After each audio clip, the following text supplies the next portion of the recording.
Okay, good evening, everyone. Welcome to full council for November. We'll go through agenda item 1. Any apologies? None received. Everyone's here, aren't they? So, yeah, okay, perfect. Any declarations of interest? Okay, let's start with Councillor Butterworth and go around. I wish to declare a personal non-pecuniary interest in my being a member of the Northern District Council. In relation to? I believe we'll be talking about Roberts Park. Okay. Who was next going round? Horseshoe. Go. Personal interest in Rothamsted Park. Oh, sorry, what's that? I'm a member of St Albans District Council with respect to the Rothamsted Park discussion, and I will probably have to recuse myself, and I will ask the clerk if that is correct. I've done it in the past for the allotment discussion, given my family have an allotment in East Harpenden. Okay. So, Mr. Mayor, if Council Main is declaring a personal pecuniary interest, then you would be required to. Well, to a certain extent, is it pecuniary? Well, we're spending money on it, so I should leave the room. Okay. Yeah. As a district councillor, should I declare it? Yeah, Town Clerk, I know there's obviously a few district councillors here. In terms of the items on the agenda, is it sensible for us all to declare a non-pecuniary interest? Yeah, I think, Mr. Mayor, certainly in relation to the spoil relocation report later on, given that's related to a licence for the district council. Okay, that should be declared. So, Councillor Pauls. Yeah, non-pecuniary interest, members. Myself, non-pecuniary interest. Similarly, non-pecuniary interest as a district council. So, Ellis. Heritage. Yeah. Both that's non-pecuniary. Okay, perfect. I don't think we've ever had so many non-pecuniary interests. Okay, so we're going to move on to agenda item 3, which is a presentation from the Hertfordshire County Council officers, Dimi and Phil. I hope I'm pronouncing that correctly. Do you want to say anything, Cole, or are we going straight over? Over to you. Thank you. Thanks. Can you hear me okay? I should say this is for our information. There isn't a resolution as such that we're going to vote on. Okay, go ahead. Okay, sure. I'm going to share my screen. Please let me know if you can see it okay. Yeah. Is that popped up? Yeah. Okay, great. I'll just put it on full screen mode. Yeah, thanks for the opportunity to present this to you. Just for a bit of context first, Dimi and I are working on this scheme together. We both work at Hertfordshire County Council, but I'm actually employed by Arup, an engineering company, and I'm seconded into the council. I'm a landscape architect rather than an engineer, and I focus my role at Hertfordshire is to lead on all the projects which are deemed as placemaking projects. So they seem to focus around town centres or high streets, and also quite a few railway stations. So that's why I'm involved in this one. Dimi is leading as a project manager and also leading the engineering side of things. So in terms of the stage of the project, this is the sort of content we're producing as we work towards public consultation, but obviously keen to get feedback from key stakeholders such as yourselves before we go to the public. So this is the sort of our current stage of design. There are quite a few subsequent stages of design. Once this is completed, we would take feedback from everybody, hopefully refine the design and take it forward in the next, well, I think Dimi will be able to give you a better idea of program actually, but in the next year or two, taking it forward. I'm going to give you a bit of talk about where the ideas have come from, and then lead into what the actual proposals are. Just, I don't know if you're all aware of the Local Transport Plan 4, which is basically the thing that we're working towards on all of our projects. And the key policy in that piece of document is that the hierarchy that we're prioritising, particularly in town centres and users of the highway, has changed since that was published. So now we have to prioritise at the very top. Our priority is to create places that require people not to have to travel. The second thing is to put pedestrians and cyclists as the next highest priority. And then mass transit, so buses and trains. And then as you go down the list, essentially private motor vehicles are right at the bottom. So when we're working within the highway boundary, what we're doing really is the boundary is set and has been for often hundreds of years. But what we're trying to do now is rebalance the way those spaces are on the ground to reprioritize them for different users. So in this case, we're obviously prioritizing railway passengers, but also getting people to the railway station.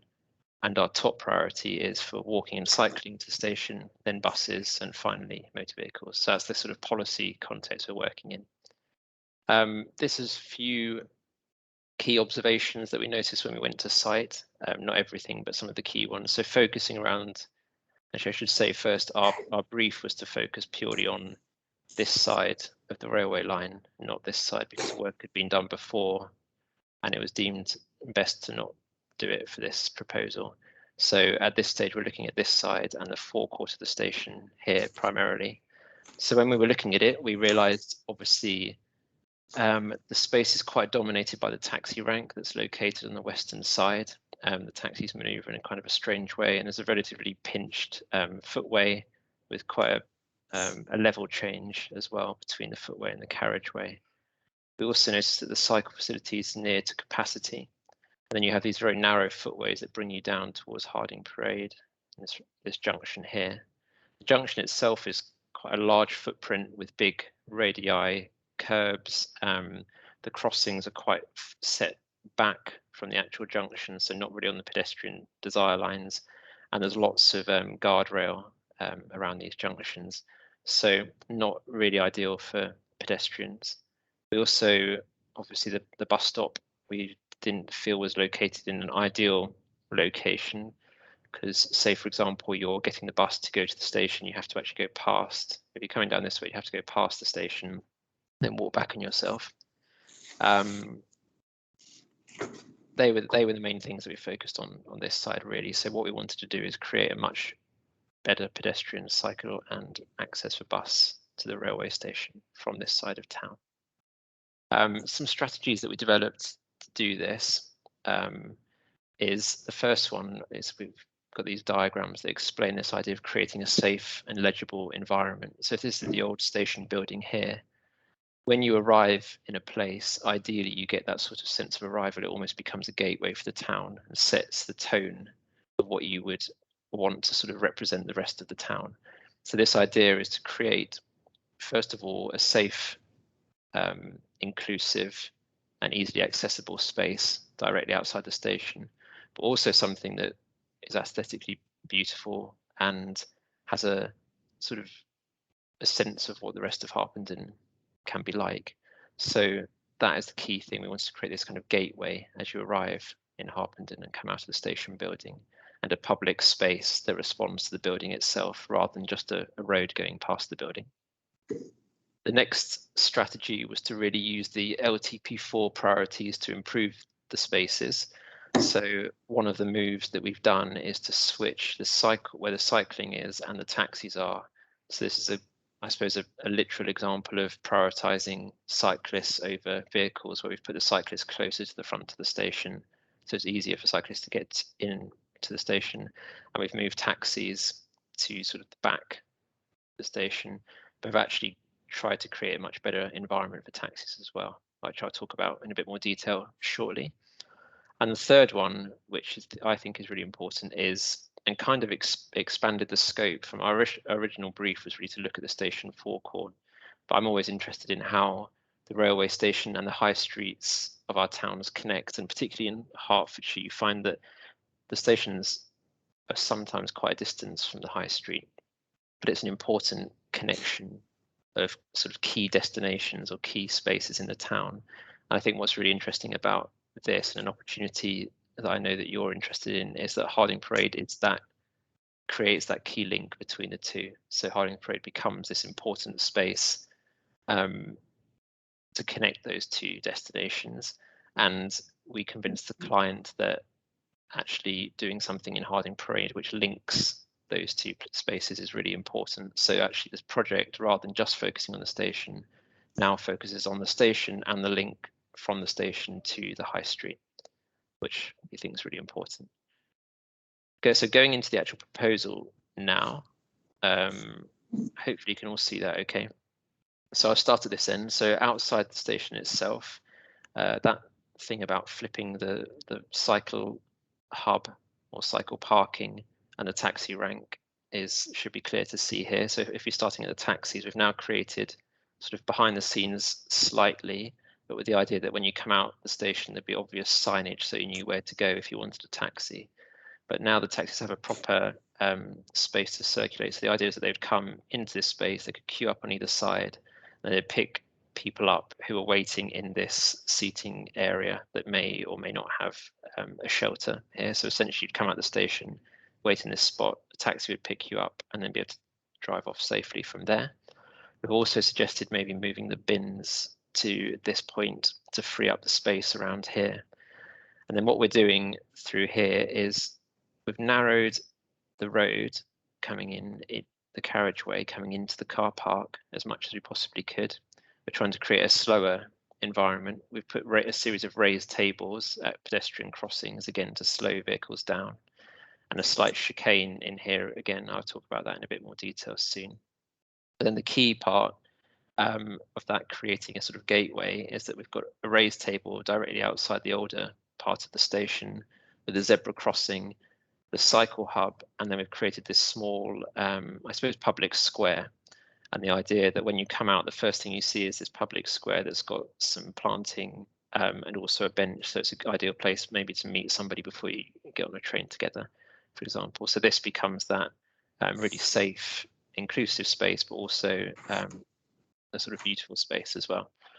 And then as you walk down here, as I mentioned, we've got that sort of chicane at that point, and that's just to give a bit more breathing space to these retail units and possibly even allow them to have a bit more space to spill out into the sort of footway, but still enough space for pedestrians to get by. And we've expanded the footways as much as we possibly could up to this junction here. And now we've put this junction on a raised table. Again, the same principle of trying to slow traffic down, making it a safer pedestrian environment. And we've tightened the radii as much as possible on the corners to make basically more space for pedestrians and also slower vehicle speeds around those corners. But also the tracking has been done to allow all necessary vehicles to be able to use that. And then we've put, by doing that, it's also allowed us to move the crossing points closer to those corners, so we could potentially or hopefully get rid of the guardrail. So actually pedestrians can cross the junction on much closer to the natural desire lines rather than having to sort of say you're walking this way, rather than having to come out of your way to cross. It feels as well, it's as close as we could get it to make it feel more like a natural desire line. And then the idea that this material would wrap around the corner into Harding Parade, and the idea that this actually links up to the station really nicely and could become sort of a pleasant space, a really good retail space, but also by decluttering it. So one of the things we're suggesting is to take out the raised planters, and we've had the tree officer look at the trees, which there's a couple of cedar trees which are actually not in great health. So the proposal is to remove the raised planters and replace them with flush planting, and also some semi-mature trees coming through here. And you kind of create two spaces. So you've got the one space on the retail side, which again allows shops to spill out into that space, but also people to walk past. And the other side, you've still got adequate space for people, if they're or in a rush or whatever, to circulate on that side, on the road side of the pavement. We've also in this area relocated the bus stops, so moved it up as close as we could to the station, so you don't get that sensation of going past the station as much and back on yourself. So the bus stops would be then located here. And then moving towards the high street, suggesting another junction on a raised table, again to help with traffic speeds and making it feel like a pedestrian environment, and put this sort of continuous crossing, or suggestion of a continuous crossing along the side road. So basically, when you're walking from the station, you have a really safe continuous movement through there towards the high street. And then moving down to the next sort of slide onto towards the high street, it gets much tighter through here.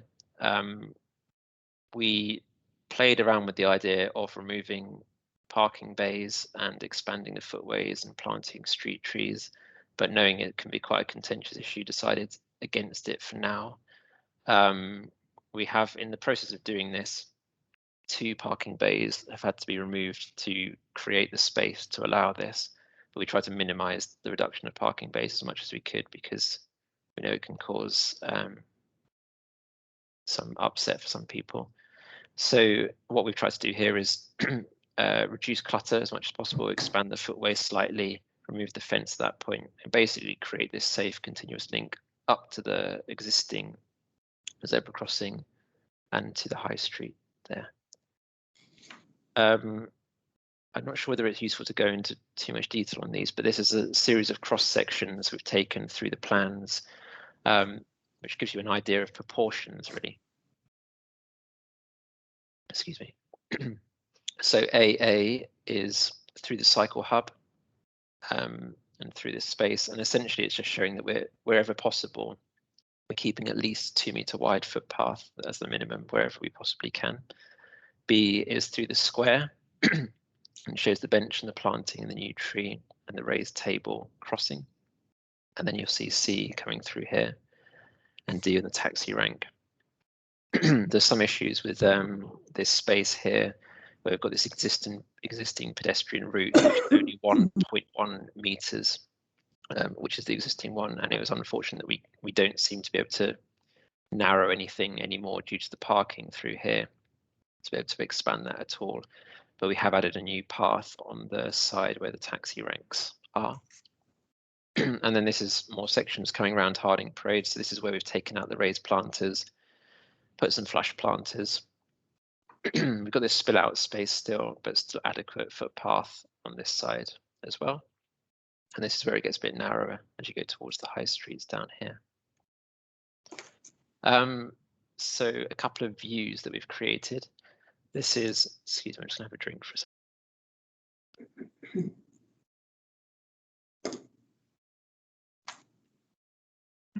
Okay, sorry about that. This is a view as you come out of the railway station. So this is this idea of this raised table crossing, but this new public space on the other side, which has got a link up to the cycle parking and this bench where you can sort of dwell or meet someone before getting in a train, surrounded by planting as well.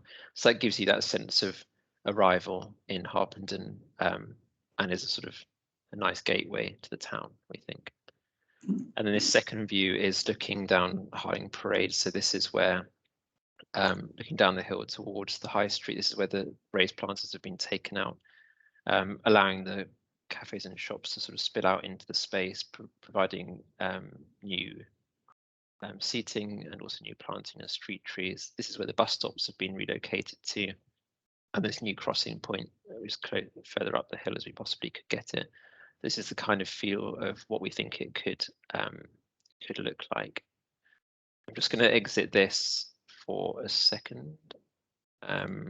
Stop sharing for a sec.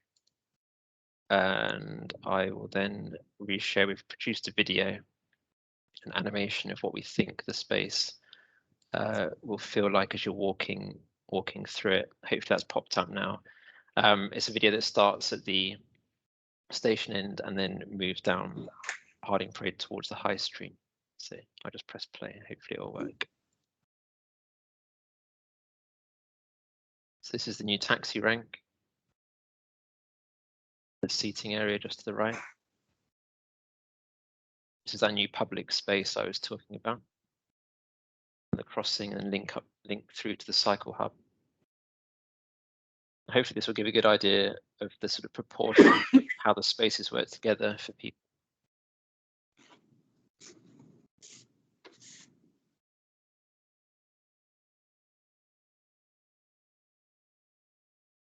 That's that slight chicane and spill out space there and a new crossing. As you're coming down the hill, this is where the the revised junction is on a raised table, and we've tightened all the crossings as much as possible.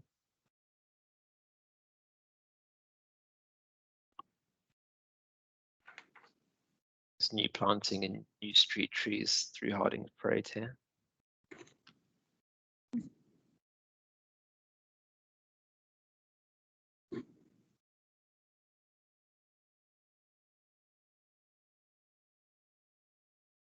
We hope this is a sort of thing that works on many levels, where it helps in terms of transport, creating safer routes for people to walk, but also can help with the local economy by creating spaces that benefit local businesses.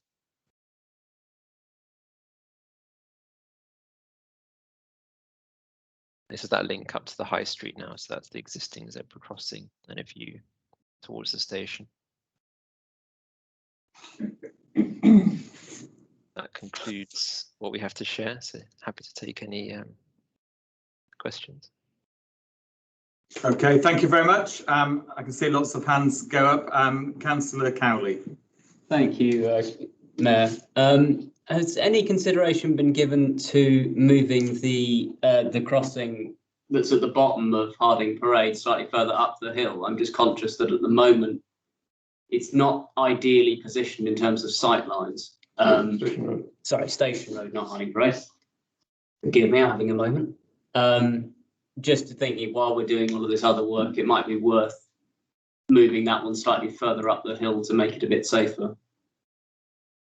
Do you mean is the one at the high street end you're talking about? Yeah, sorry, the one that I'm having a moment today. The one that's not moving in your description, but is right at the end towards the high street. The west end.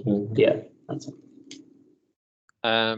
We hadn't considered moving it, but if there are issues with sightlines, then we could look into it, I suppose, couldn't we, Dimmy? Yeah, I think we could look at it. We haven't looked at it. We thought that it is a location that is required to have a crossing there.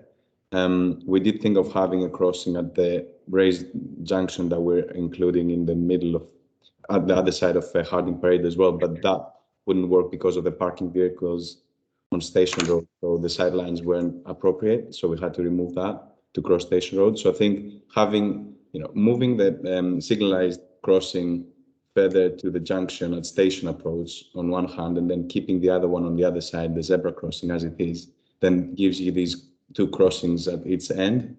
So at the moment, that's how we have it. But if we think that there's any issues with that other crossing on the zebra crossing, we can have a look at it, of course. Okay, thank you. I saw Councillor Turnbull, then Councillor Butterworth. Thanks, Mayor. Very good presentation. Thank you very much. But one or two observations. Firstly, I don't see any drop-off or pick-up point outside the station at all. And I think that's going to be a cause of frustration, to say the least, and probably motorist anger, ultimately, if that scheme ever came to fruition. I wonder how you've dealt with that problem. The other point is it's a legal matter. I don't think the county council controls all the land for this, certainly the railway land, that have to no doubt negotiate with British Rail. Thank you. Or whatever it's called today. Or whatever it's called. Yeah, I think Dimmy knows more about this than me, but you're certainly right about the legal side of things. There's a few different landowners, but we're already in communication with this Network Rail, I think, isn't it, Dimmy, that we're talking to about that? Correct. Yeah, we're in contact with Network Rail and GTR at the moment. So the land is Network Rail's Station Approach, and then Harding Parade. I think some of the land is the district's, but I think the town council is looking to buy it. But yeah, the rest of it is on highway. But you're right. There's multiple. There's some legal complex to the scheme, definitely. And in terms of the drop-off comment, yeah, that is true. It's something we tried to incorporate, but it was hard. It's not even possible to fit it into that space. A couple of things were weighed up. One of them was to provide better drop-off points on the opposite side. The car park on the other side of the station was one thing that had been debated. But yeah, that is a it's a balancing act, and I can see how that's something that's come up before. So yeah, something we need to consider a bit more, I think, where the drop-off point would go. But it's a tricky one because from our policy point of view, it's very low down on our priority list, but it could cause problems for other users as well. Yeah, just to add on that, we discussed it with GPR as well, and at the moment there is kind of there is some space for drop-off. Maybe 1 or 2 vehicles can fit there to drop off people. We did discuss that maybe this can be moved to the eastern car park, and people can be dropped off there. Or on the another option would be, and apparently they're already doing it, people just go into the car park and they're dropping people off there, further up. Where we have the taxis, and in the end, if it's not too busy, then I'm guessing people will just drop people off right in the middle of the street. They would just stop, drop people off, and then continue their journey. So I'm not sure if it's 100% necessary to create extra space for pickups and drop-offs, because that takes away space from pedestrians and cyclists. Okay. We've got a lot of hands now. Councillor Butterworth, Maynard, Priggen. Okay, let's start with those 3. Okay, well, thank you, man. Thank you for the presentation. Very interesting. It looks good, and your graphics, you managed to have the sun shining as well, which is perfect. On more serious points, just picking up on the drop off. Just to underline, I think that is a serious point, not least that the ticket office is on the west side, not the east. So if you try to get people dropping off on the east, it's be inconvenient for some people. And also, it's not just drop off, it's waiting.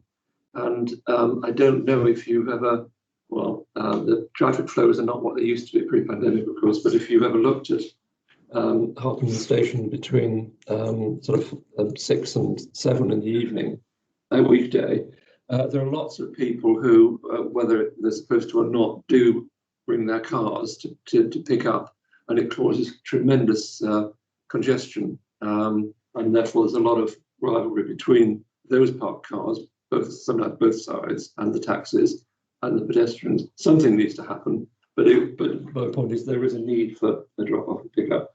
Moving on, I do like very much what you're doing in terms of the station approach, Harding Parade, into the High Street. High Street is not actually a destination for most rail travellers. Of course, most rail travellers are commuters and they're going home, but many of them go home that way. And I think that what you're suggesting on Station Road, Harding Parade is good. Thank you. What may be a minor point, that moving the taxi rank, late in the evening, especially for those passengers who may be vulnerable, one merit of the current location is, of course, it's in view of all people who are other passengers who are coming out of the station, even at late at night. Whereas if you move it round the corner, it may be out of view, and vulnerable people waiting for a taxi may feel that's unsafe for them. And I don't have an answer. That's just the point. Speeds are a problem in station approach, as they are at that junction as well. And taxis are the big culprits. So you could please consider a low speed limit, but hopefully encouraging people to comply with it. Basically a minor point, but one problem, I said this as a long-term commuter until recently, is that pavement services in station approach and down Harding Parade, especially on the incline as you just turn into Harding Parade, are quite slippery in winter. And it's something about the makeup of the surface. That will obviously be changed, but just make sure you take that into account, please. You limit your study to the west side, not the east side, understood. You might just take a look at the tunnel, which is not hugely attractive. You can't do a lot with it, but you might just think is a way of making it a bit more attractive to pass through.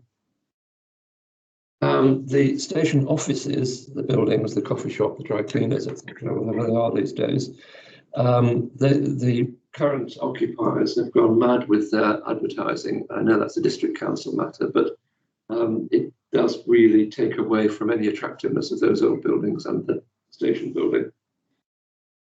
Final point, you're tightening up the radii on the crossroads there, the end of station approach. But do bear in mind that that creates greater difficulty for long vehicles, delivery lorries that will need to turn into Vaughan Road opposite. There's a supermarket there, which hopefully takes its traffic from the other end of that road, but there will be some vehicles that are compromised there. Thank you very much. Very good ideas, very good presentation. Okay, so Councillor Maynard. Thank you, Mr. Mayor. Two questions really. One, when the things come back to normal, presumably the taxis will come back, and there's up to 20 taxis on that rank. How many taxis are you putting in place facilities for? And the second question is, how do you intend to putting sitting areas like that near railway stations is often an invitation to disorder. How are you going to design that out?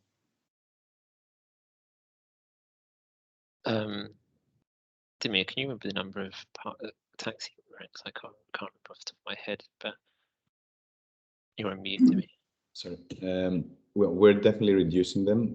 They're not going to be 20, but I think there are about 13 or 15 of them. I can't remember from the top of my head.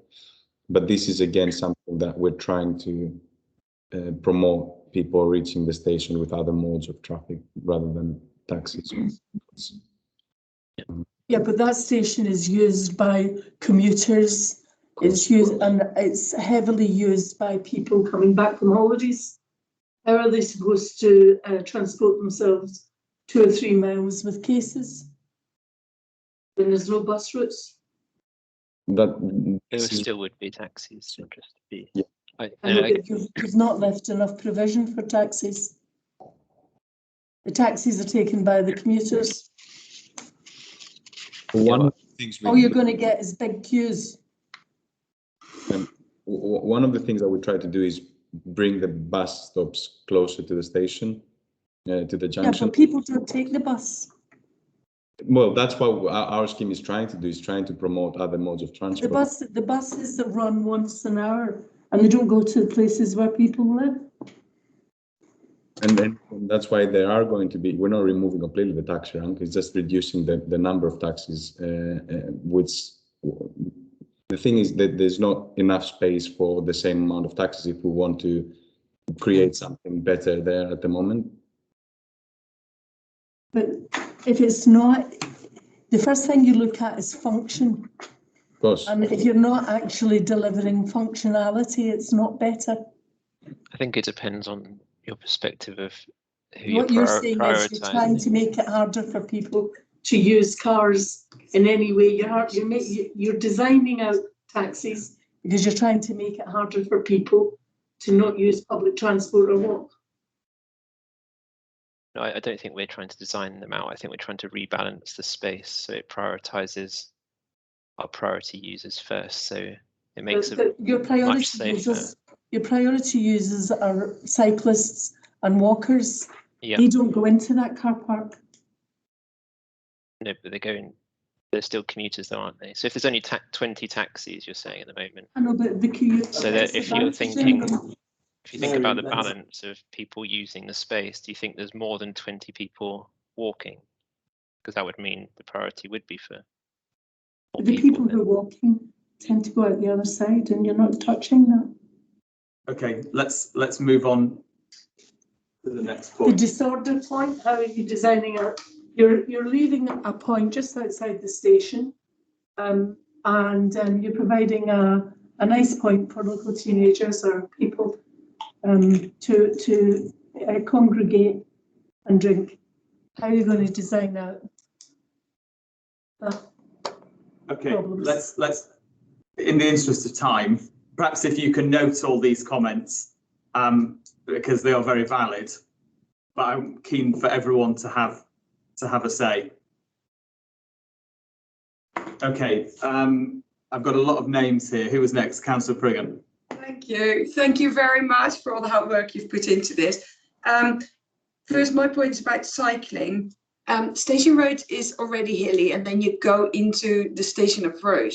It's really quite difficult. Well, I tend to park my bike at Harding Parade if I go in, which means that you probably get a lot of bikes on Harding Parade. Might be worth thinking about that.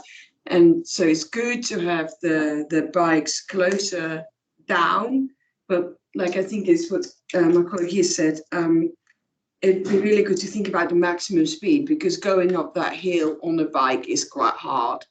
And when cars zooming by, it doesn't always feel so safe. So I think the safety aspect of being able to cycle up that hill I would ask you to consider that, please, if you can. Then 2 points in response to other points raised to think about. There is another car park really not far away, which is called Bowers Way, where maybe there can be sort of promoted as a spill out for drop-offs or something like that. It's really, really close, and it's used as an overflow car park for the station at the moment. And as to the zebra on the bottom of Station Road, I just wanted to make the point, I hear you sidelines, I don't know what the sidelines issue is, but as a pedestrian, I really think it's essential to be able to walk sort of straight from the high street and cross over for if you want to then go towards the common or even here or anywhere else. So I really like that position of the zebra. I just wanted to make that point as a pedestrian. That's just like what you said earlier, to have it close to the junction. That's a good spot for it from that perspective. So thank you very much. Okay, thank you. I have got you, Councillor Drake. Councillor Liver and then Councillor de Court. Okay, so Councillor de Court. Thank you both. I thought it was really a imaginative presentation. It's good to see us looking forward with this. Taking a long time. I want to build on Councillor Priggen's point about the junction and the speeds. The junction, the four-way junction goes into station approach. Wasn't there as much about cycling within there, other than we have a cycle hub and slowing the speeds on actually station approach. At that junction approaching from the other side, forget the name of the road, somebody help me with that one.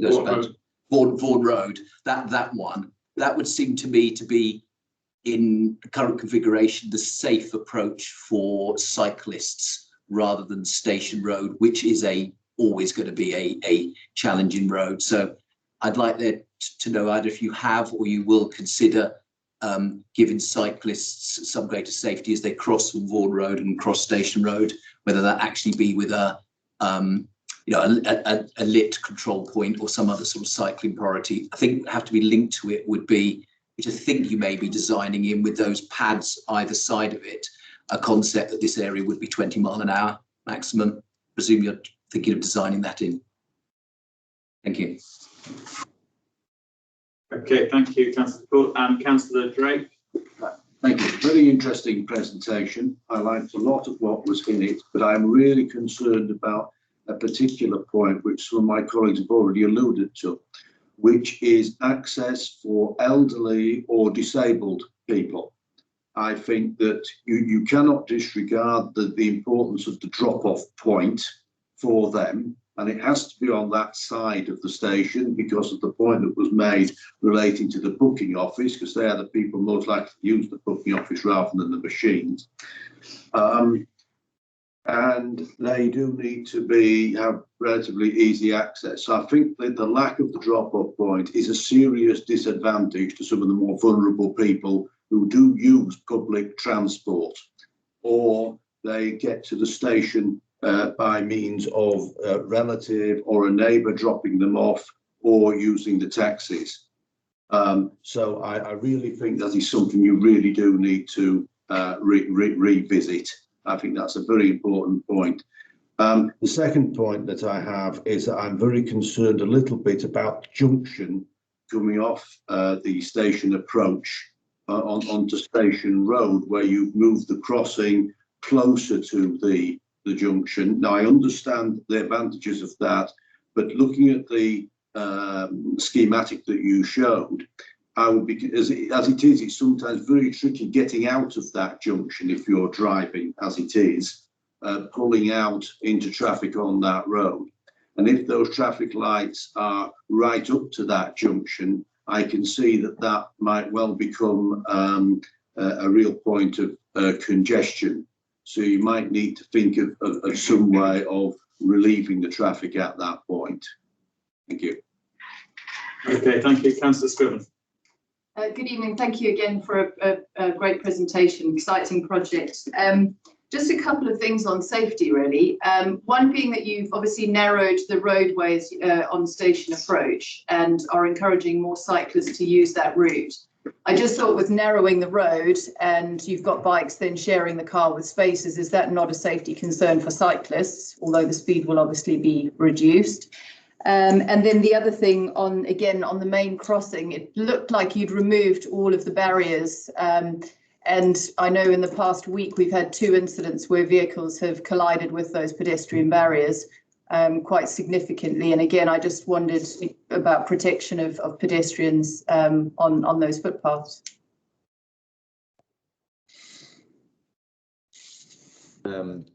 If I could respond to that. So on the second one, in terms of the railings, we are looking to remove them because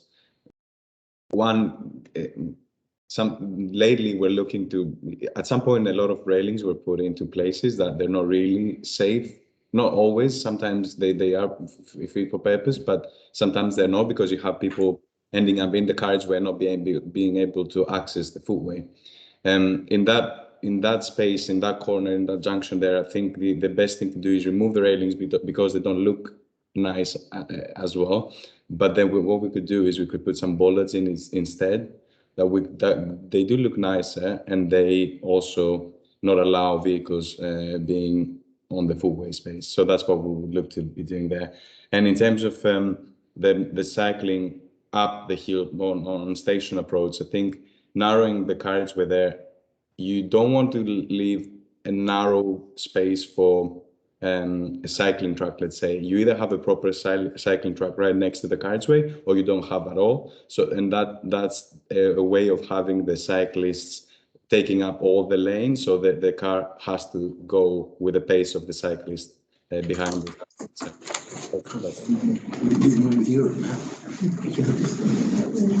Okay, I've just got, well, Councillor Butterworth, did you have a quick point? Yes, please. On this question of the railings at the 4 ways crossroads there, yes, they look unsightly, and yes, they are used as target practice for vehicles from time to time, and they look even worse when they're deformed. But actually, the purpose is to, as I see it, to deter people coming out of the station, commuters, 6, 7 o'clock in the evening, who are very impatient with all the traffic, to deter them from quickly dashing across the road at the crossroads, because that is dangerous and causes delays, and similar in the morning rush into the station. So I think there is a real issue of safety here, because without the railings, people will try to cross, even though the crossing is not far away and you're making it nearer, which will help. But there is a big safety issue. Thank you. Okay, thank you.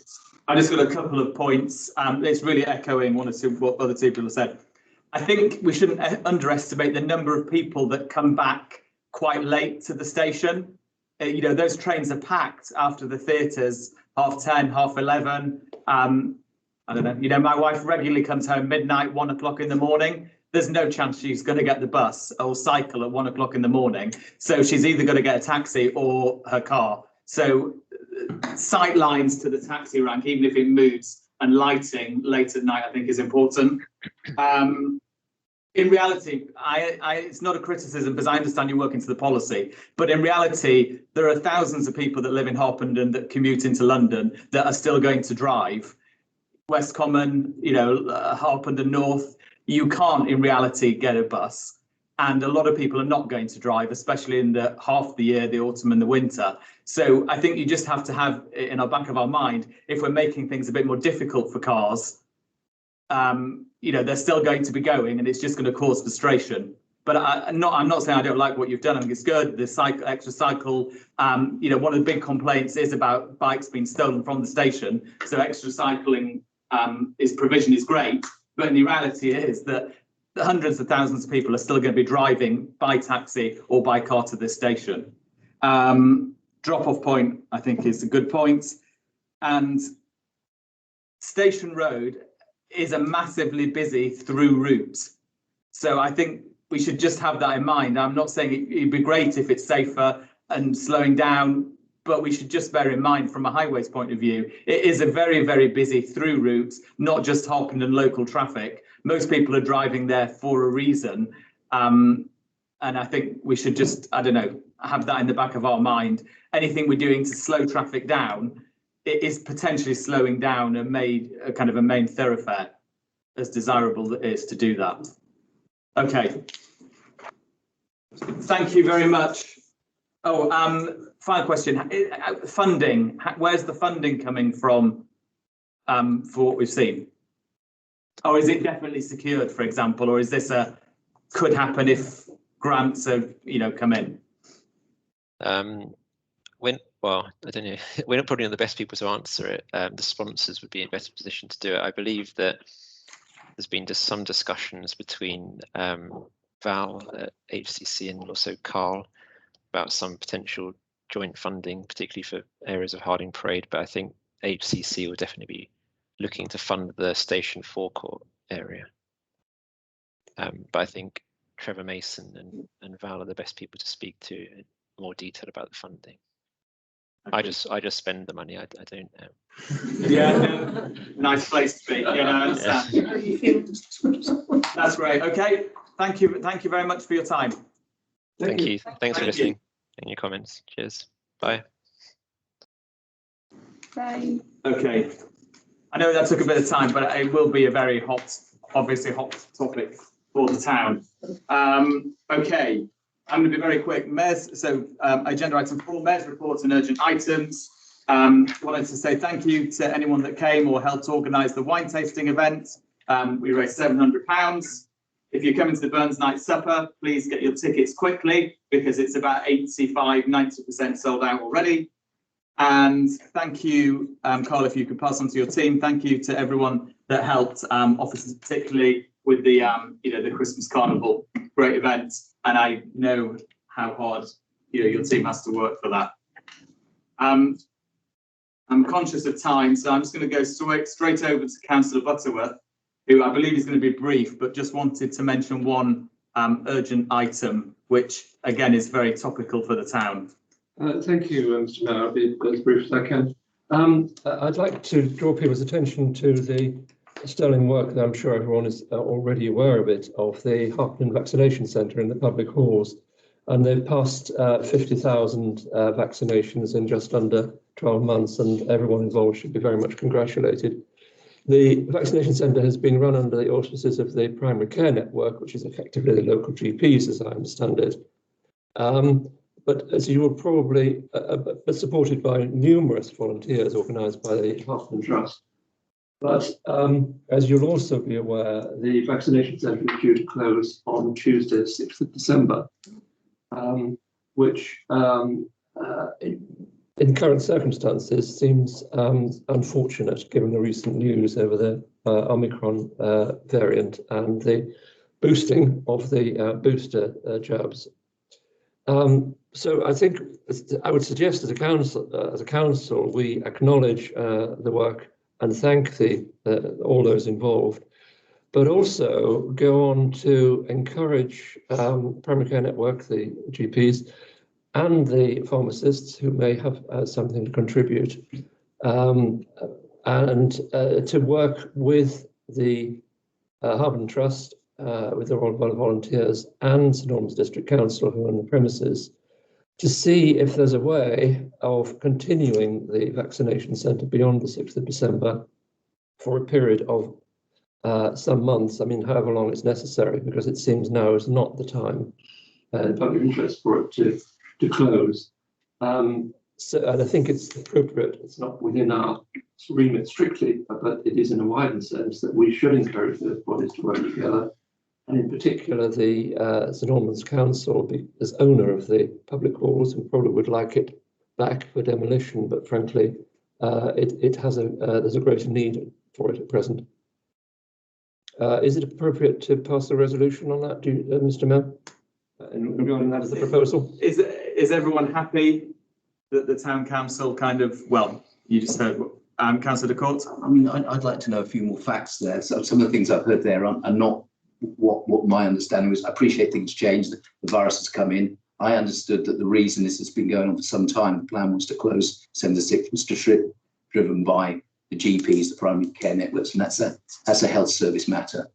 So it's not a town council, it's not a district council, it's not a county council. So I think we ought to get, if we're going to vote for a resolution, we ought to actually know what the situation is. I'd be happy to have at a time when we do know what the facts are. But just to hear that just now, I don't think that's something you can vote on.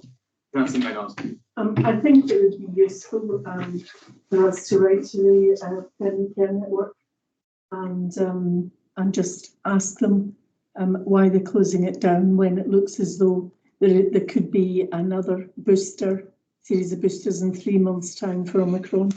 And the government has just announced today that they have extended the booster programme, and everybody has been asked to go in and get a booster in the next few weeks. That's number one. So we should write to the Primary Care Network. I think there's a second issue, which is that we have to move fast with St Albans District Council, because there is nowhere else in the town which is probably suitable to run a vaccination.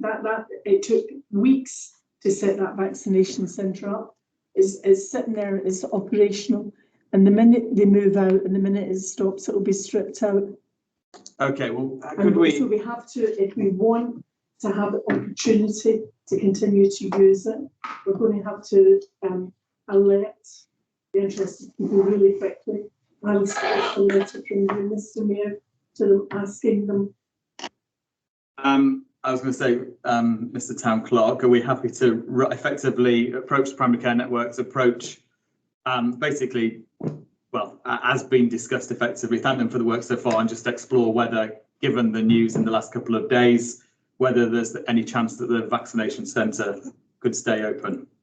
So, Mr. Mayor, so essentially it'd be a decision for council as to whether they want to resolve to do that. I think the topic being raised as an urgent item is probably reasonable, I think, but it's certainly down to councillors to decide what resolution you might want to make this evening on that topic. Well, to me it sounds reasonable to ask the question, just to we're representing people of Harpenden, and a lot of people are going to be having their vaccines, their jabs. There's nowhere else. I don't see any harm in asking the question in the spirit of, I don't know, just speaking for the people of Harpenden. May I formally propose that, Mr. Mayor, for a seconder? Indeed. Was anyone happy to second the writing a letter from me to, well, as discussed, to the networks? And to St Albans District Council. And the pharmacists. And the pharmacists. It's the MP, yeah. And the MP. It's just a national issue. Sorry, if there's a letter being written, they might need to declare a pecuniary interest. So I'll head out. Yeah, because I'm an employee of Member of Parliament. Sorry. Okay, well, I'm happy. Yeah, I'm happy that we write to them as well. It's fine. It's not supposed to be a political thing, so I'm happy to. The MP is not a decision maker in this. The other interested parties are. Well, we're effectively just expressing an interest. Ultimately, don't understand the role of an MP. So okay, but ultimately, seriously, that comment. Can I just raise an objection to that particular comment that Councillor Maynard just made? That I don't understand anything about politics. No, I didn't. Please, can I make that objection? Did I say that? I didn't hear. I'm sorry, Councillor. Perhaps we can rewind. Yeah, I would quite like to. I've had enough of this. I would quite like that. And please don't if you run back, I mean, you interrupted me. I said you may not understand the role of an MP. He has no decision-making authority over the vaccination centre. It's not what I heard, and it's not what will be shown on the recording. Could you repeat back, please? You don't have to do it. This is not the time for it. You can listen afterwards. I think It's exactly what I said. Listen, I don't think there's a problem sending a message to Ben. It's completely fine. If he wants to advocate on our behalf as the town MP, understanding he's not going to be the decision maker, but he can advocate on our behalf as the MP. But I'd like, I'll come to you, Councillor Liver, but I'd like to try to, it shouldn't be a controversial thing, I believe, because we know the vaccination centre has done a great job, and clearly something's happened in the last couple of days where a lot more people need vaccines. So it's reasonable, I think, for me as the mayor in a non-political way to approach the decision makers or the stakeholders and just ask the question. I hope that's acceptable. Go on, Councillor Liver.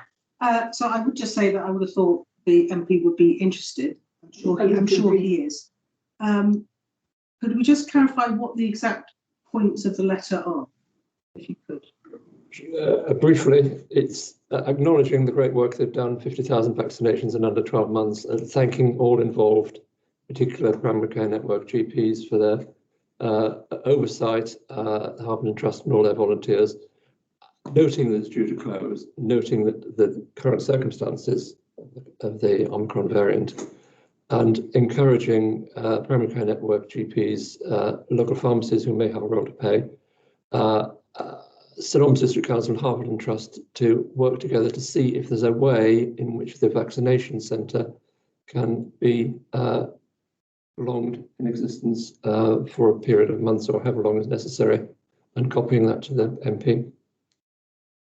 That seems reasonable. Are people happy with that? Are we happy to go to the just before we take the vote, just for completeness, because you've got a reference to the district council, going back to your declarations of interest point at the start, does anybody wish to reconsider any additions to the declarations of interest if they're making reference to the district council? Yes, I would like to make an addition that the district council does not act hastily, and because they could easily move in on the 7th and take everything out. And they wait until what you mean about the declaration? So does any individual councillor wish to revisit their declarations of interest they made at the beginning of the meeting ahead of voting on something that requests the district council to do something? Yes, please. Yeah, I will. But I guess all the district council as well. Okay, just clarify that, Councillor Decore. No, I'm not going to. I didn't know this item was going to come up. I'm going to abstain. Because I don't think it should be occurring, so I don't have an interest because I'll be abstaining when it's in the vote. Okay, it shouldn't be happening. Councillor Turnbull. Mr. Mayor, I would just add one further phrase, suitable language to the resolution, the proposed resolution, to the effect that any decision is held over or postponed until a clearer picture has been produced by the government as to what the position is on this new area. Sorry, it's due to close in 8 days' time. We're asking them to work together if there's a way to prolong its life. Clearly, if something happens by miracle before then that we don't need it, then we don't need it. Okay, so basically, I think the point is we're just asking, a lot of vaccines are going to happen over the next few weeks. Is there a possibility that we can keep our vaccination centre for a few weeks longer? That's the gist of it, isn't it? If there isn't, that's, there isn't. Is everyone happy on the basis of what we just heard? Okay. Okay, so all those in 4.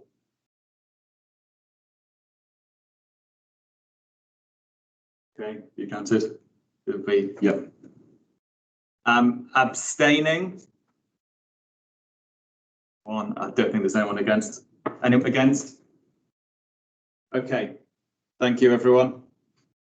Okay. Item 5, public questions in accordance with Standing Orders 22. None received, Mr.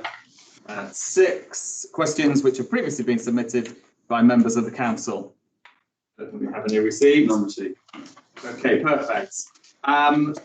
So item 7, Chair to invite council to agree the minutes of the council 27th of September. Is everyone happy for me to sign these as a true record? Yeah, okay.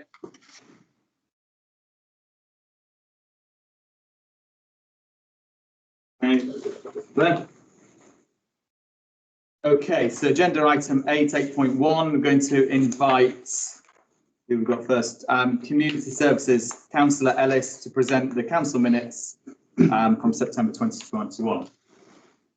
Mr. Mayor, I'd like to present the minutes of the Community Services Committee meeting held on 15th of September 2021, and there are no recommendations. Okay, we're all happy with each one? Happy? Just noting, yeah, okay, fine. Okay, 8.2, Corporate Policy and Finance Committee. I'm going to invite Councillor Drake to present the minutes of CBF. I'd like to present the minutes of the Corporate Policy and Finance Committee held on 10th of November 2021. There are recommendations to Council, but they are addressed in items later on the agenda. Okay, perfect. Happy to know them, everyone. Okay, 8.3, I'm going to invite Councillor Cowley to present the council minutes from the Planning Committee's dates on the agenda. Thanks to you, Mr. Mayor. I'm pleased to present the minutes of the planning committees held on the 21st of September, the 12th of October, and the 2nd of November. There were no recommendations. Okay, thank you. Not to those. 8.4, Councillor Butterworth.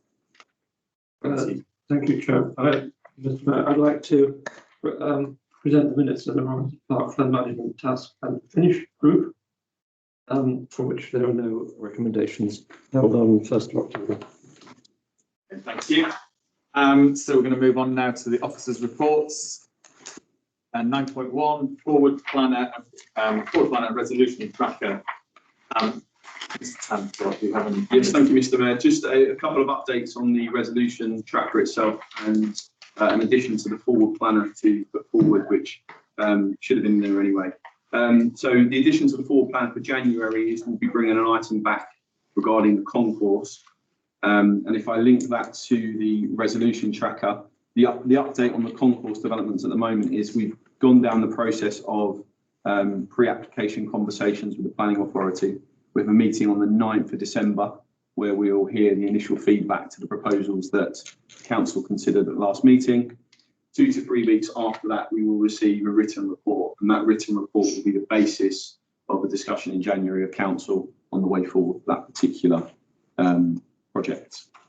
In terms of a couple of other updates, under the devolution of assets from district council, we've made progress in that we've received documents for one of the 4 sites, but we're still waiting for the documents for the remaining 3 sites, and we continue to chase those. On the business plan update, I just wanted to pick up on the 3G pitch project. This seems a natural place to do it. We have now had the technical surveys back, and whilst I haven't read them in detail, I got them 2 hours ago. The high level summary is that there are no show-stopping issues at this stage. But what that means is we now develop our tender, which will go out on the Football Foundation contractors framework, and we'll come back to council at an appropriate time in the future, which Mr. Mayor may require an extraordinary single item meeting in order to not hold up the project itself. Because we're looking at the moment, we might need a conversation in early March to approve that procurement side of things. And just another point on the business plan, which is part of our wider work on the public realm, just because it was mentioned earlier in terms of the tunnel by the station, we've actually started to have some conversations with a local secondary school about an art project to essentially upgrade the mural under that tunnel there. So more on that as that develops into the new year. I think that's it from me, Mr. Mayor, on that.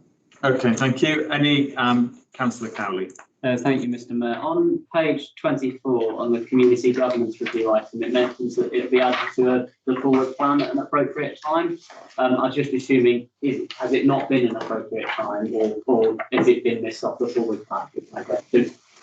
Yeah, Mr. Mayor, so the honest answer is it isn't an appropriate time at the moment, and that's because we haven't quite got clarity exactly when it will come to the point where this council needs to consider it again. So we need the district council to be absolutely firm on their timetable to add it back in. Okay, any other comments, questions? Okay, so council is asked to note and approve, subject to any comments or amendments, forward planner attached in Appendix A, note the resolution tracker in Appendix B, and approve the removal of those resolutions are complete. Everyone happy to do that? Okay, perfect. Right. I know, I'm sure everyone's been waiting for this next item with excitement. The External Audit Limited Assurance Audit. Okay. So, Mr. Mayor, I don't want to talk too much on this. I just want to say one thing, just for clarity. What we're asking council to do is approve the audited annual governance and accountability return for 2021. In producing this report, we've probably got us slightly confused in terms of the recommendations from policy. The council is being asked to approve those audited accountability return and annual governance statement.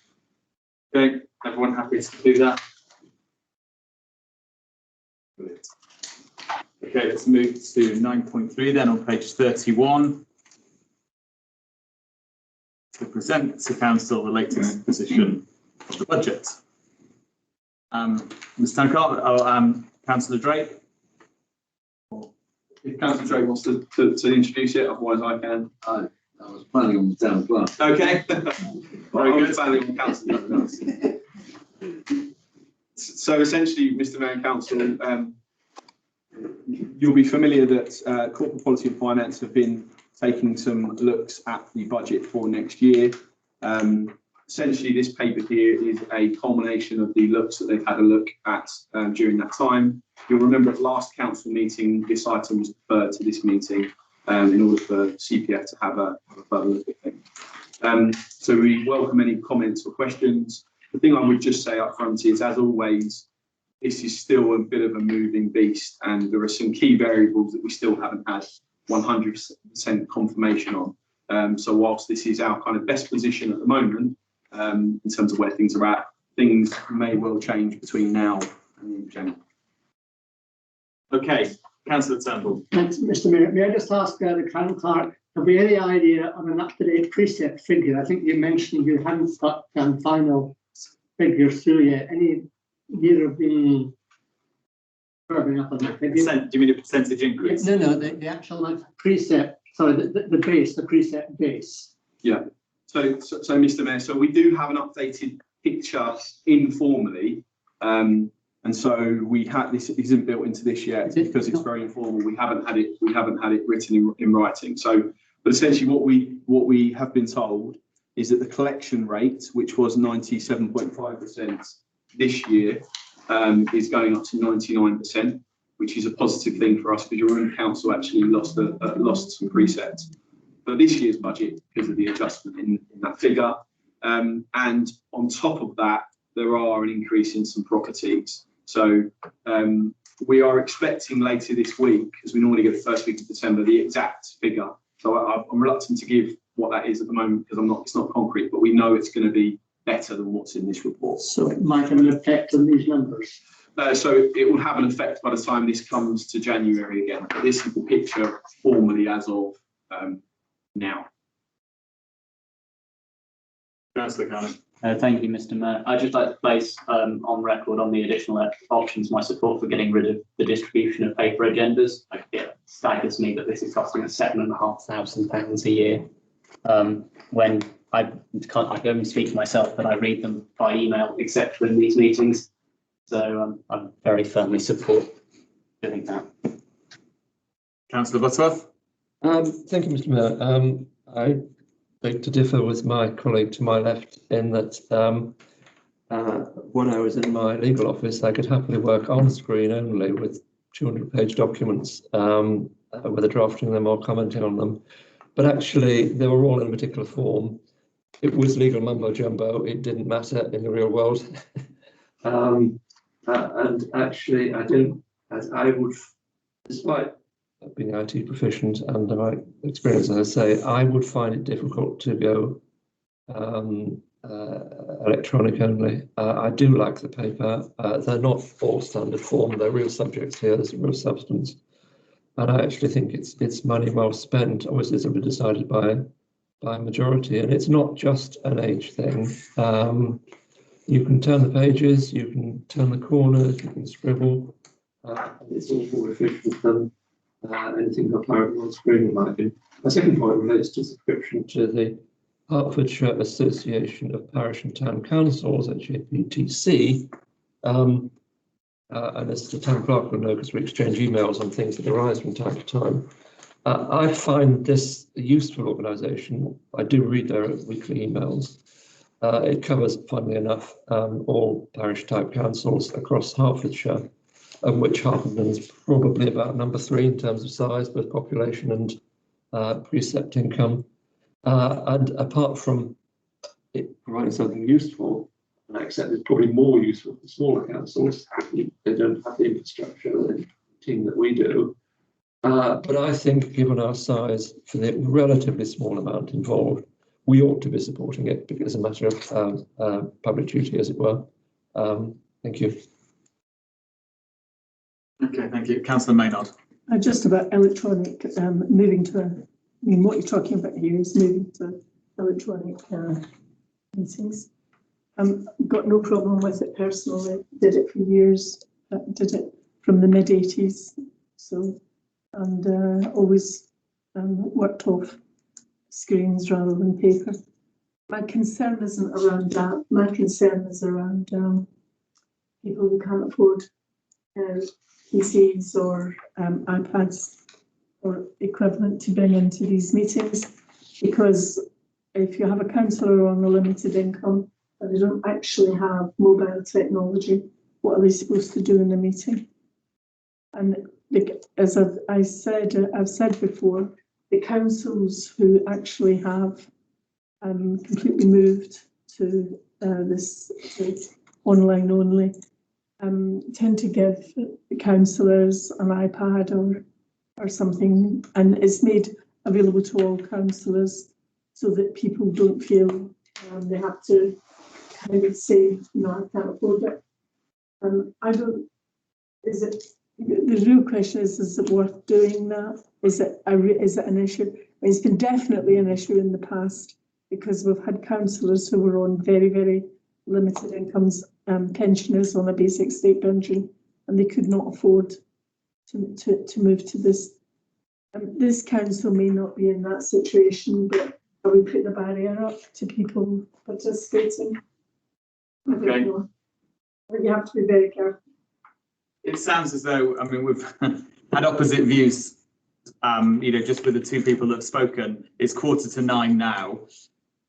Can I suggest that we, effectively will hopefully accept the recommendation, but then next year properly debate paper versus not paper and the subscription. I believe that the subscription, we're going to be paying it in the next few weeks anyway. So we have, unless we decide now that we're not going to. So we have got some time.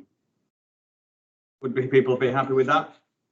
So effectively defer those 2 points. Mr. Mayor, I thought we weren't deciding anything tonight anyway. Yeah. Well, okay, we're not. Yeah. Okay, Fred. But we could kind of come to a view on those 2 points if we wanted to. But I'm suggesting, as it effectively, let's pay the subscription in the next few weeks and decide next year, given the time now. People happy with that? Okay. So other than those particular 2 points then on paper and the subscription, does anyone else have any comments or questions? Okay. Everyone happy to go with the recommendation? Approve? Yeah. Okay.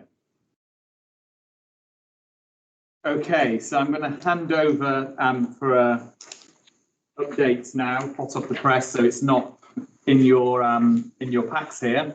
Rothamsted Park spoil relocation area. Yes, thank you, Mr. Chair, Mr. Mayor. So, first of all, apologies that this didn't come out of the pack. The reason for that is that we were still having discussions up until late of the week that the pack came out. So I wanted to make sure that the report gave the most up-to-date information.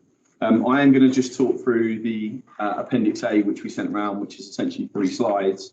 But just by way of instruction and context, as a reminder that since taking over the ownership of Rothamsted Park, we've had a licence in place in regard to the spoil relocation area, which essentially requires the licensee to comply with planning permission and the conditions within the planning permission to leave the area clean and tidy, and also to make the area good.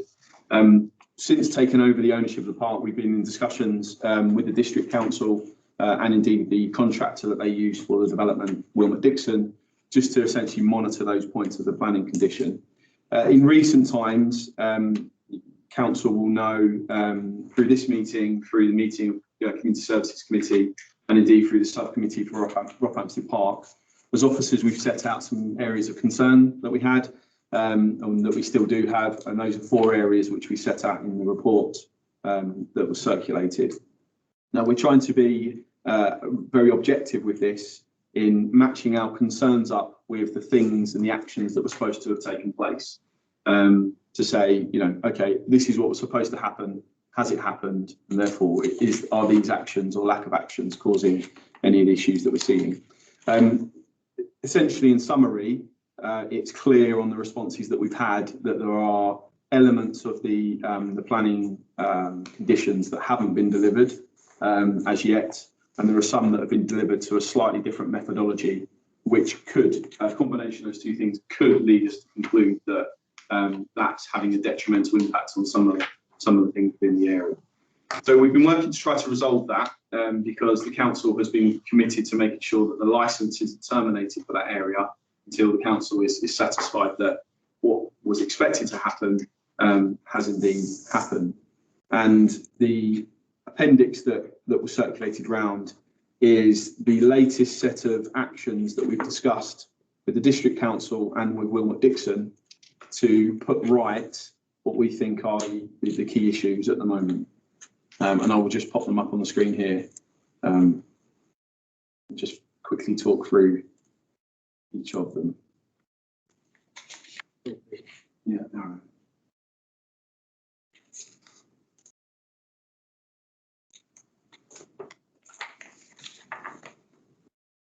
Excuse me a second.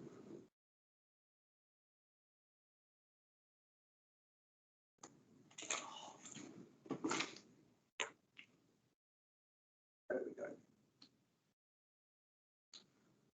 So broadly, the actions are split into 2 parts. So the first part are some immediate works that need to happen and will happen shortly if approved here and supported here. And the second are longer term actions in the spring. So in terms of the immediate actions, these largely relate to, or they wholly relate to the non-football pitch area of the spoil relocation area. So the recommendation is to remove the main fencing that's currently around the area and open it back up to the public, with the exception of the kind of triangular shape area marked as number 1. And the reason for that, and the picture in the top right hand corner of this particular image kind of shows it, that as a result of the most recent grass cut, that area has been left in real heavy rutting and is in a real poor state. So so much so that I don't think it's safe actually to let the general public walk over that at the moment. So the plan is to keep that area fenced off until a point in time where it is the right conditions to essentially fold back in those ruts and smooth the area off.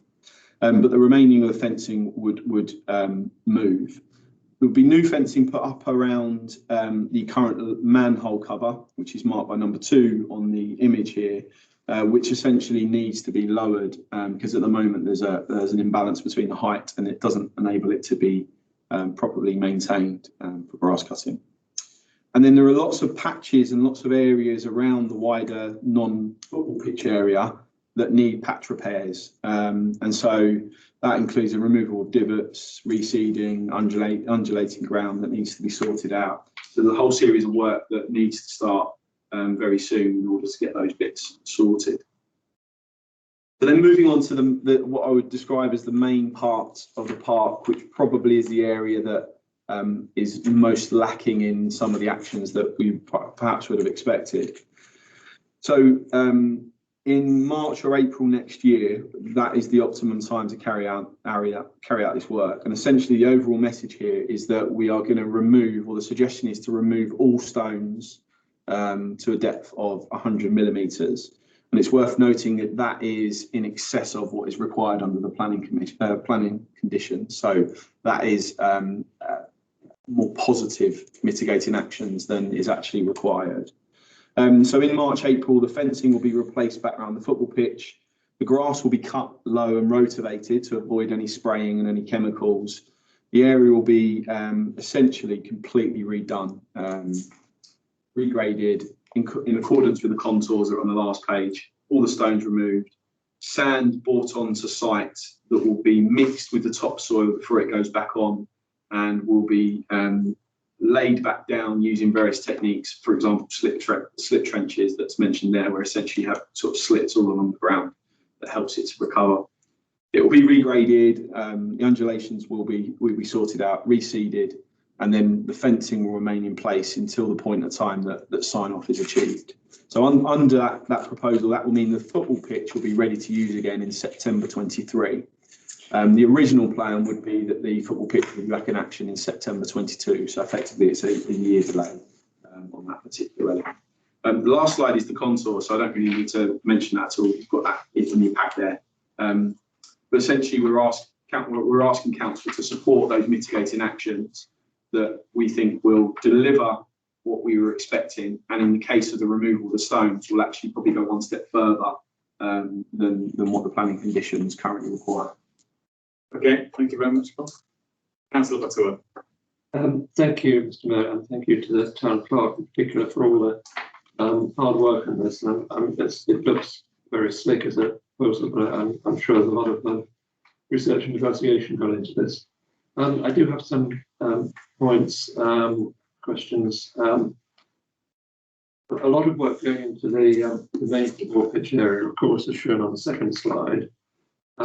Just clarification that the same amount of work is not being done on everything that's within the fence on slide 1, and indeed is not being done on the area just outside the fence, sort of top left, as it were, which was used for parking the spoil. There may well be a good reason for that, and it may well be that I'm suggesting something over and above what was ever conceived, but I'd just like clarification that we're the town clerk's content that there are two areas: the football pitch, which is having the premium treatment, as it were, and everything else, which is having something which is not quite to the same standards. That's one point. And I was just to bring out that clearly this work has been done before the licence terminates, and I'm sure that's the case. And that the work has been done by St Albans Council or its contractor, has not been done by Harpenden, but it will be done to the satisfaction presumably of the town clerk, and it might be worth before we vote on this, just amplifying that in the resolution. Also, there's no material cost in this work to the town council other than the management time in supervising it. I'm just trying to bring out points which seem to me to be important. And almost winding up, just seeing clarification that we think this is sufficient to get the right result, and or it is what was promised in the planning application. We're not being shortchanged, and it's not a matter of compromise with the St Albans. And finally, because people always wonder what's happening with the fencing, that we should have some publicity about it coming down and what's happening in the future when it will go back up again. Thank you. Yeah, thank you, Mr. Mayor. So broadly try and cover all of those points in one answer. So I've certainly committed, and officers committed right from the start, that we won't accept compromise, and that we would only recommend or make recommendations to council when we are satisfied that either what's been done is appropriate in line with the planning conditions, which is our objective view at it, or the mitigating actions that are being put forward in this case are good enough. So we certainly think that what's being put forward is good enough. It meets the expectations in the planning conditions. So it delivers on the documents that were submitted in order to discharge the conditions. And as I mentioned, in terms of the removal of all stones on the football pitch, that goes kind of one step further on that particular one. It doesn't come at any cost to the town council. So this will be delivered. Essentially, responsibility is for the district council to deliver this, and they'll deliver it through Wilmot Dixon, who may in which deliver it through another subcontractor as what's been happening so far. But essentially, the resources from the town council on this is essentially our monitoring time. In terms of comms, we are due to update our comms on the in and around the park and on our social media. We deliberately haven't done that because we knew we had this item this evening. So depending on what the outcome is from council this evening, that will shape the comms that we put in place. And then just in terms of the kind of the actual actions themselves,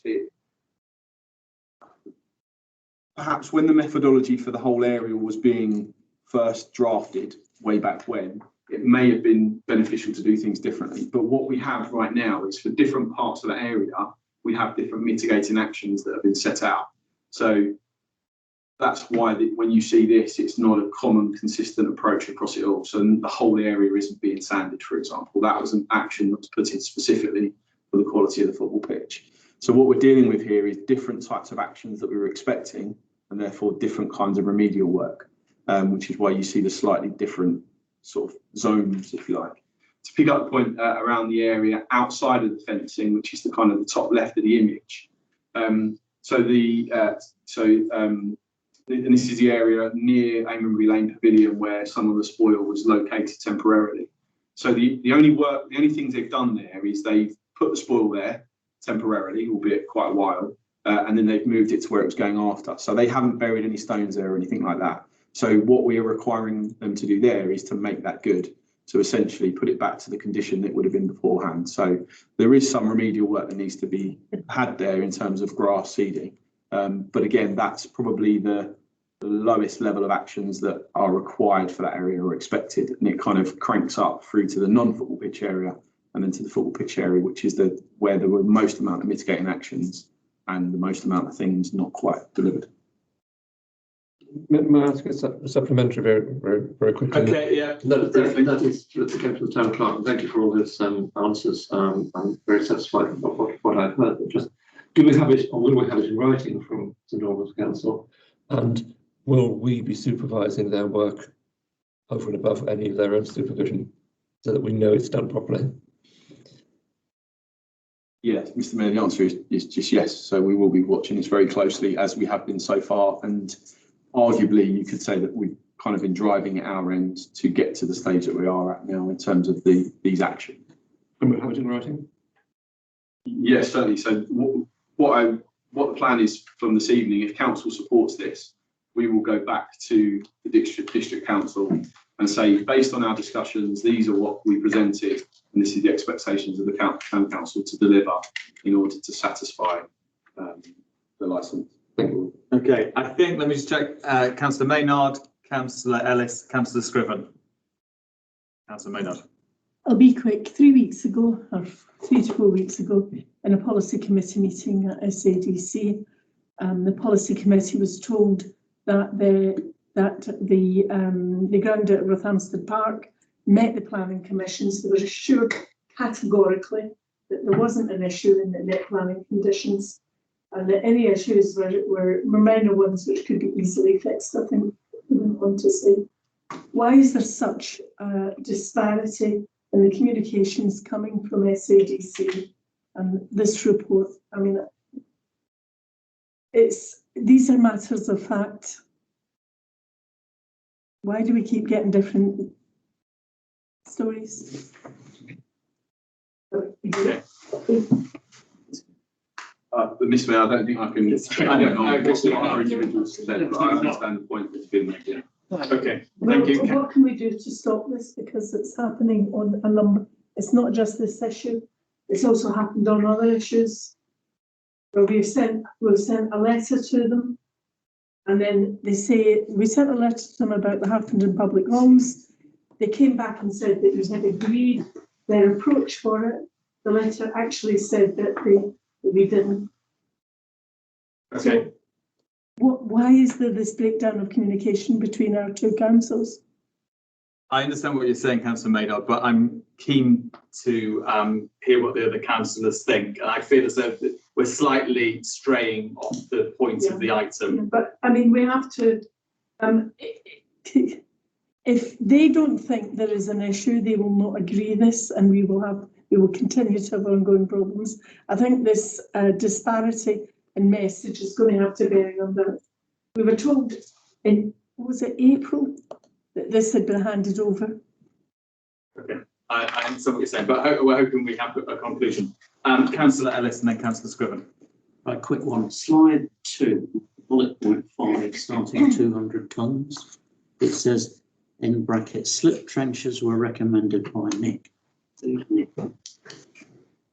Yeah, thank you, Mr. Mayor. So this is one of the green space officers at the District Council. So I think that particular point just articulates that this genuinely has been developed by the three different parties on this. So Nick Sheriff, who is somebody that has provided great insight and knowledge on this matter so far, and that's a suggestion that he put forward that we gladly supported, and that Wilmot Dixon have then added into the first version of what you put in front of you. Councillor Scriven. Thank you, Mr. Mayor. Just a point really on the timescales involved. We've obviously seen a considerable delay now with this potentially being finished in 2023. I just wonder if there's any sort of penalties in place or anything that can really kind of hold SADC or Wilmot Dixon to the schedule that they've proposed here.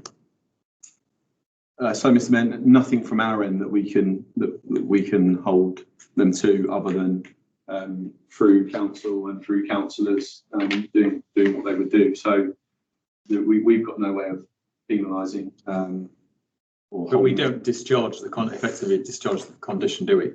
Or the licence or whatever it is. No. So the licence will only be terminated at the point at which a report is brought back to this council that has a recommendation from officers that says you've approved these actions, they've been delivered, there's been nothing else that's come up in that time period, and we are now satisfied that the council terminates that licence. Hopefully we get to that point once this work has been completed.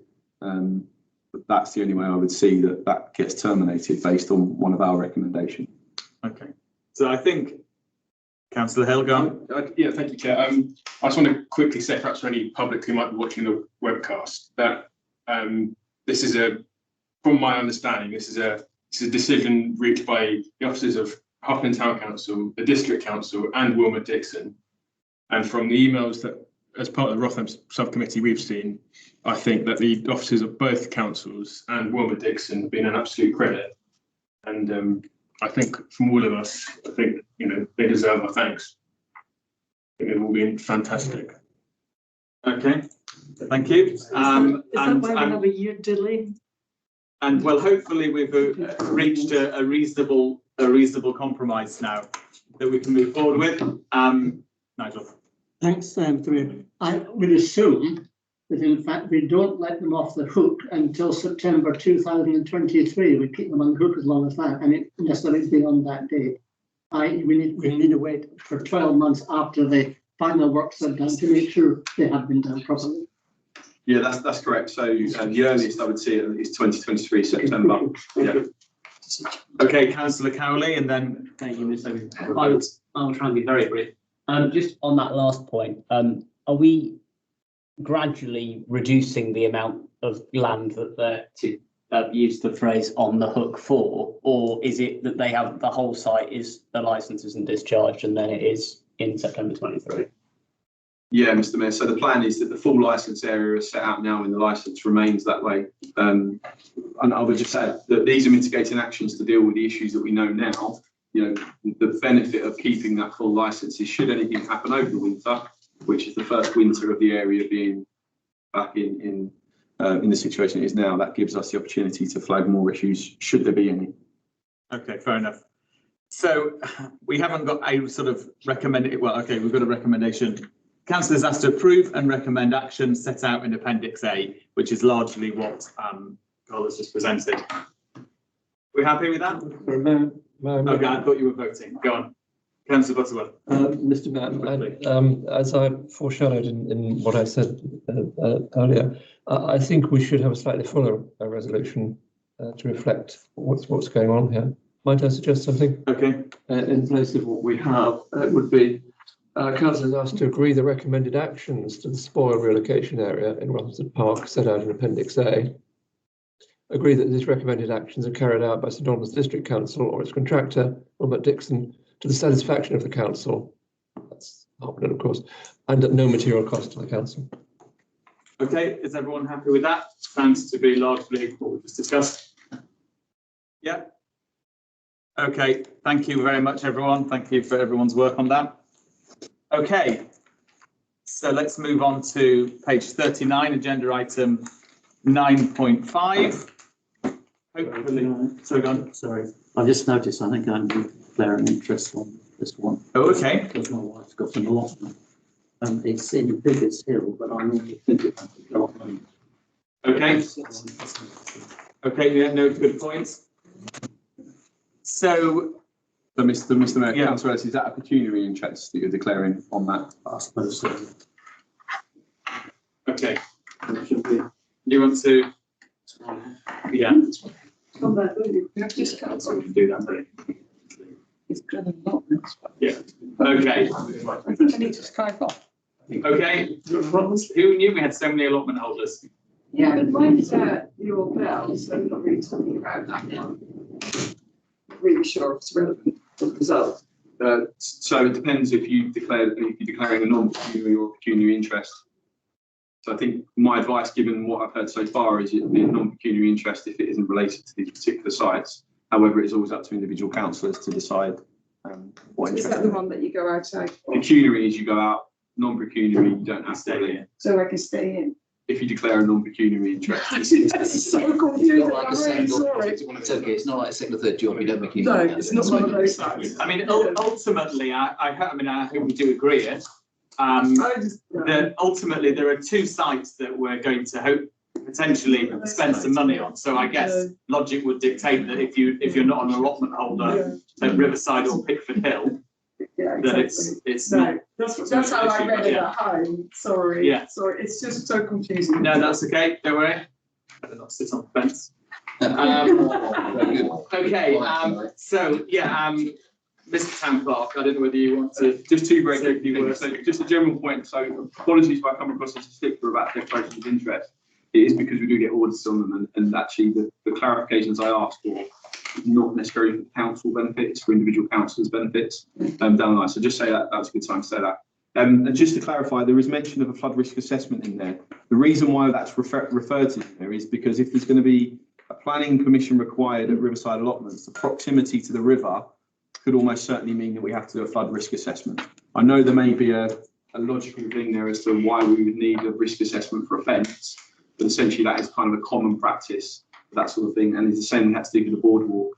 And the sorts of things that they look for with fencing and flood risk assessments is the style of fencing likely to attract or block debris from moving off somewhere else that inadvertently causes another problem. So that's the reason why that's just referenced in there, because otherwise it might look a bit odd. Okay.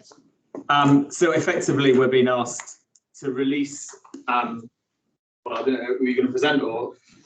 So we asked to release some extra money because we couldn't finish all the fencing work that we were hoping to. Look, Uncle, you can say it better than me. Say no more. Okay. I don't know whether anyone has any comments. Yeah, President. Well, I was just going to say, well, as a practical matter, it would seem to me sensible to actually release that money now, because otherwise you're simply pushing out an expenditure that's likely to go up even more. So you're going to sort of end up in a sort of rolling catch-22, I'm sure. Always getting to go up, and it would also be sensible and equitable with all of the sites done at the same time. Agreed. Well, roughly at the same time. Does anyone disagree, or are we just happy to move to the recommendation? Okay.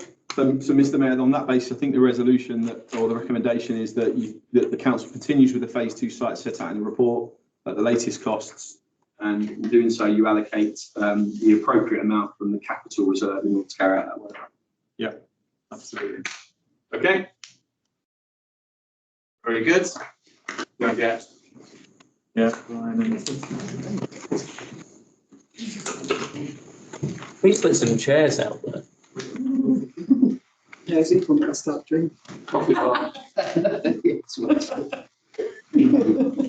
Meetings go on so long, it could get very raucous. CCTV out there. Okay, welcome back. Okay, so agenda item 9.6, page 43, purpose of the report, seek council approval for the appointment of the contractor and reallocation of funding for the Barlands car park surfacing works. Okay, do you want to say anything? No, Mr. Mayor, nothing to introduce on this, just happy to take any questions or anything of clarity. Okay, any questions, anyone? Don't feel sheepish. Okay, councillor De Court. You were doing well for that one. I just want to know, for my own interest, with the extra 3.5 metres of land we're pushing back and doing that, do we get extra parking space? No, we don't, Mr. Mayor. No, it's a purely a logistic. The way that car park operates at the moment, because of the size of vehicles that use it now compared to when it was built, the turning circles are very difficult. And so what we often see is a tailback on the A1081 for people trying to get in and out. So the additional land gives more space essentially in the middle for people to manoeuvre in and out. All right. No, okay, did I see some hands down this side? That was the point I discussed it, so that's fine. Okay, Councillor Priggen then? Okay, Councillor Butterworth. There are 2 points, please. One from my interest. Does anyone know why it's called Barlands? The second point is there's a different proposal, and I appreciate that I'm not connected, for increasing the parking spaces on not the number of spaces, but the length for the cars along Leighton Road. And I wondered whether that's a question that might actually be more important and more urgent than this, given the difficulties of crossing to and from Leighton Road. Is that in front of the public or on the way to the public? Is that programme for a particular time for Gimbiash? Yeah, Mr. Mayor. So that's next year that project will come forward on Leighton Road. So from our point of view, they're probably equal importance. But the reason why the Barlands is so important, a number of reasons. One is the current surface is no longer fit for purpose. So it's not necessarily doing what it should do in terms of its permeability. So that is having a knock-on effect on the area of common. So that's another reason why that it is a priority for us now. But Leighton Road, that comes forward next year. Okay. Does anyone know why it's called Barlands? Councillor Ellis. Trees. Trees. Because of the trees. Trees are called barn trees. Trees. That's the name of the type of tree, is it? Yeah. Oh, okay. Were you going to make another point, Councillor Ellis? Yeah, go. Thank you. 3.2. Highest tender 50,000, lowest tender 19,000. There's quite a disparity. Are we sure that number 4 is the same spec? Yeah, Mr. Mayor. So that's the sort of things that we identify and pick up when we do the tender process. So I can't explain why there's such a difference. They are all submitting the same spec. What we do know from the preferred contractors here is they consistently do come in at a lower cost. They're a local company, maybe that has a big part to play. But as I say, it's something that we look at. They deliver lots of other things for us to a good standard. So we are confident that the quotes that come forward will deliver the sorts of quality that we would expect. Okay, I won't. Is everyone happy if I don't read them out? It's quite a few. Page 43, the recommendations, then 2.1, 2.1, 2.2, 2.13. People happy to vote on that on those? Okay. That, I believe, is the new exempt business. So that is the end of the meeting. Meeting closed at 9:13.